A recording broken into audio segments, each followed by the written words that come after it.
All right, today we're jumping into the pretty radical world of a 20th century mystic named Joel S. Goldsmith. We're going to be looking at his book, The Art of Spiritual Healing. And let me tell you, it's a framework that pretty much turns everything you think you know about healing, prayer, and, well, reality itself completely on its head. So let's just start with a question that really gets to the core of this whole thing. What if? What if all our efforts, all our striving to fix ourselves, to cure what's wrong, to solve our problems, what if that's all completely missing the point? I mean, really think about that. This one question is our launch pad into a totally different way of seeing things. For Goldsmith, this idea of spiritual healing isn't just some technique to, say, get rid of a headache or fix your bank account. He basically says, look, you could have perfect health, you could have all the money in the world, and you'd still feel, an emptiness inside, right? That sense of incompleteness. That's because real healing, the kind that lasts, is about something way, way deeper than all that. And this quote, this really just nails it, doesn't it? That deep, lasting healing, that feeling of wholeness we're all kind of looking for, it's not going to be found in our job or our relationships or our health status. It's found in reconnecting with the very source of who we are. It's this idea of, coming home, but on a spiritual level. Okay, so to even get to that feeling of home, we've got to get past a huge mental block first.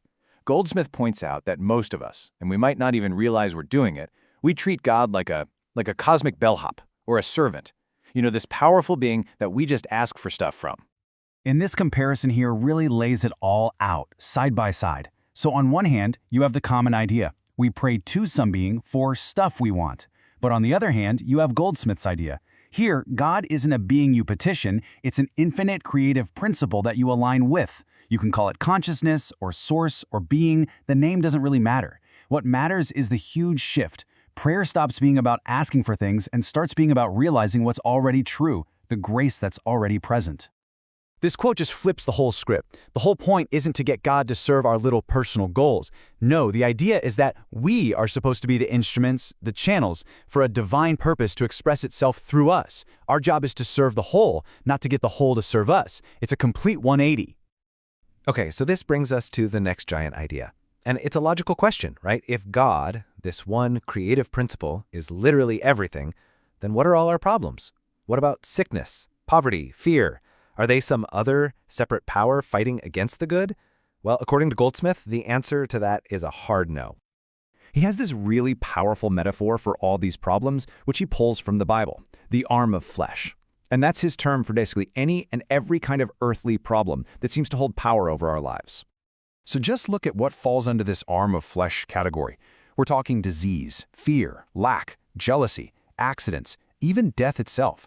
Now here's the wild part. According to Goldsmith, none of these things on this list are actual real powers. They're just appearances, illusions. He calls them white chalk marks that look like prison bars but have no real substance.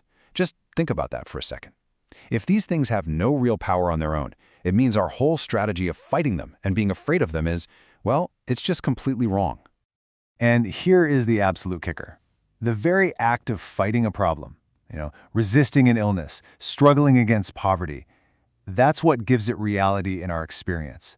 The moment we treat it like an enemy we have to defeat, we've just handed it all the power it will ever have. So, okay, if our problems aren't real, if they don't have any power of their own, then where in the world do they come from? Goldsmith points to one single, impersonal root cause for everything, and he calls it universal hypnotism. Now, this doesn't mean some guy with a pocket watch is mesmerizing you. No. It's more like a collective dream state. A universal agreement to believe in a world of opposites, good and evil, sickness and health. It's this shared trance that makes us feel separate from our true source.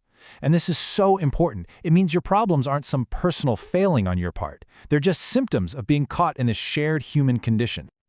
And this breaks down exactly how it works. It's pretty simple, actually. Step 1. A universal belief gets accepted as fact, like, oh, drafts cause colds. Step 2. That belief acts like a hypnotic suggestion to our consciousness. And then step 3, that suggestion pops up in our life as an actual experience. We get a cold. See? The goal isn't to fight the cold. The goal is to wake up from the universal suggestion that made the cold seem possible to begin with. I love this analogy he uses. He says it's like having a nightmare that you're drowning. In the dream, you're struggling, you're terrified, you're trying to swim, But what you really need isn't a swimming lesson. You just need to wake up.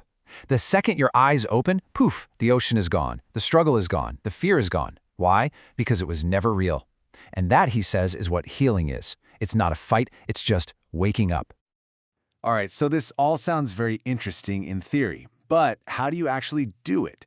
If we're not supposed to fight our problems or fix them or even ask for help, then what's left? What's the practice? Well, the answer is a massive shift away from doing anything at all and towards simply being. So the actual practice here, it isn't about chanting affirmations or trying to force yourself to think positive thoughts. It's about something much more subtle. It's about just relaxing, getting quiet, and realizing the fundamental truth of what is, the truth that God is. Harmony is. Wholeness is.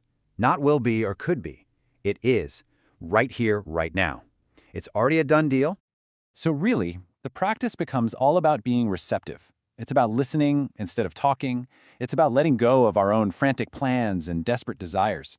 Instead of shouting our list of demands at the universe, we get quiet, and we open ourselves up to an inner feeling, an assurance that tells us everything we could ever possibly need is already here, already given. And that really brings us right back to the beginning, to the final question that sums this whole thing up. This is the heart of it all. What if the peace, the health, the wholeness that you've been working so hard for, struggling to achieve, what if it isn't something you have to build or earn at all? What if it's just something you need to awaken to? What if it already is?